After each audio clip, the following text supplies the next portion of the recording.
I'll be honest. Sometimes I get into arguments with progressive friends about what the current political movement requires. There are well-meaning folks passionate about social justice who think things have gotten so bad, the lines have been so starkly drawn, that we have to fight fire with fire. In fact, the more cynical people are about government, the angrier and more dispirited they are about the prospects for change, the more likely the powerful are able to maintain their power. President Obama re-entering the campaign trail today in a big way and going after everyone, including progressives, in his own party. Of course, finding time to give himself a little bit of credit for this booming economy. We want to discuss it all right now with our panel. Beverly Hallberg, president of District Media Group, Danielle McLaughlin, a liberal commentator, and Jillian Melchior, Wall Street Journal editorial page writer. Let me start with you, Danielle, since the soundbite we used covered what I thought the first part of this was the rally the troops, push back against President Trump. But to me, the other part was, hey, the establishment is losing. I need to go in there and help the establishment. I mean, think about the things he said about progressives.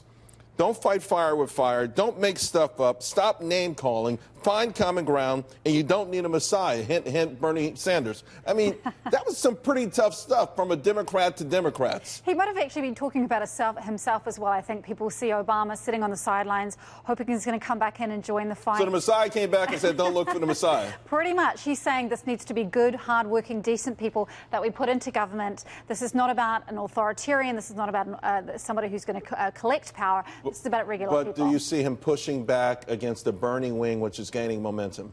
I think what he wants to see is people coalescing within the Democratic Party, because if they're divided, there's no way that they're going to beat Republicans in November. Jillian?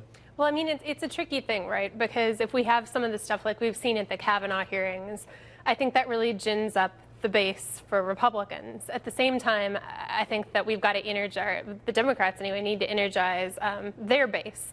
So there is a temptation to go more extreme. I think it's a bit of a gamble. And I'm also really interested in the politics of Obama going out now. Keep in mind, when he has not been on the ticket, 2010, 2014, we saw the GOP gain. I think Trump's deciding to make this election a referendum on himself, and we know he does well when he has a political foil. Yes. We saw this with all the Republicans when he was giving them nicknames. We saw it with Hillary Clinton. And I think the temptation is going to be for Obama to put himself out there well enough so Trump can hit it.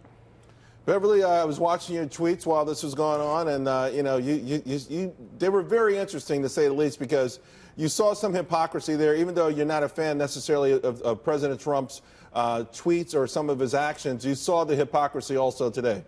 I think there's a lot of hypocrisy. And by the way, gone are the days where a former president remains quiet during a current administration. I think former President Obama's speech today made me miss those days. He did come out strong on what he called divisive rhetoric. He blamed Trump. He blamed Republicans for really the climate of discourse these days. But he doesn't seem to take any of the blame at all. Let's not forget he did talk about people with guns and religion, talked about them negatively. I think a lot of the reason why President Trump did get so much support, did win the White House, is because people under Obama's administration felt like they were left out. So Obama, to me, is very hypocritical in saying that divided language is only because of Trump or only because of Republicans. Yeah, I mean, you know, when you start off your presidential run talking about people's guns and religion and them clinging to it, that's pretty offensive, isn't it, Danielle? Absolutely it is. And actually, he took responsibility for Democrats in the past having been the force of division. He talked specifically about Southern Democrats. Were you and their surprised role by not that, by the way? slavery. Because when I talk to a lot of Democrats, and when you'd say, hey, you know what? You know, Democrats were, you know, the ones pushing slavery. It was a Republican, Abraham Lincoln. But not only that, throughout history, you know, until very recently, you saw Republicans who were at the forefront, civil rights bills, for instance, you know, that he didn't try to say that those were really not today's Republicans. He just gave Republicans credit for that. I thought that was kind of interesting. Well, I don't think anybody's really going to argue with the idea that the party of Trump is not the party of Reagan, for example, or But see, he didn't say that, though. Bush. He didn't say that. President Obama didn't take time out to say that. He just simply gave Republicans credit for slavery, for civil rights. I thought that was refreshing. I thought it was great. Yeah. Jillian? Yeah, I mean, that certainly was refreshing. Look, I think the risk here is he's coming in with a really high approval rating. I think only JFK and Reagan are more liked, more respected as past presidents.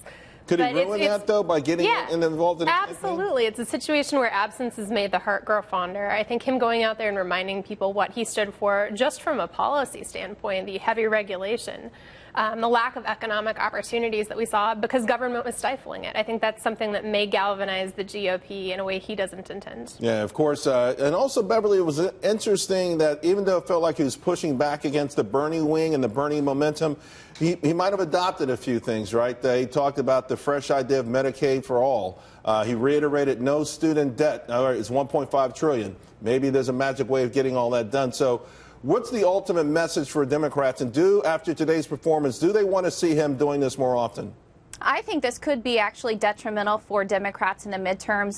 The reason why is, while it may get out the Democrat vote, they were already going to come out there and vote. But I think this actually makes Republicans want to get out there because they listen to Obama and they're like, hey, we don't want more of that. One of the areas that I think just shows why people don't want Obama is he was taking credit for the economy. And that is just ridiculous. Let's not forget, during his 8 years as president, he blamed Bush for the recession. Now he's taking credit for the economy. I think a lot of people see through a lot of his rhetoric. He is a smooth speaker. He is a good communicator. But when it comes to the substance, I actually don't think he does a lot to help the Democrats in the midterms. Well, President Trump said he had a hard time staying up during the speech. So, ladies, thank you all very much. It was great seeing you.